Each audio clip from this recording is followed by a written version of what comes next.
Angkatan ke-49 tahun 2020.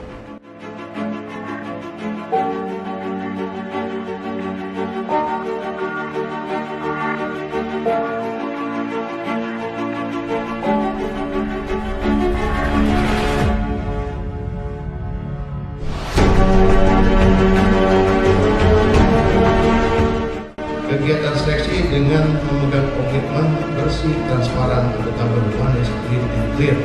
Dalam proses seleksi ini akan melaksanakan kegiatan proses seleksi dengan prinsip kerja cerdas, kerja keras, kerja ikhlas, sehingga panitia seleksi dapat menyaksikan tahapan seleksi ini sampai selesai dan tanpa ada jalan tertentu atau cacat.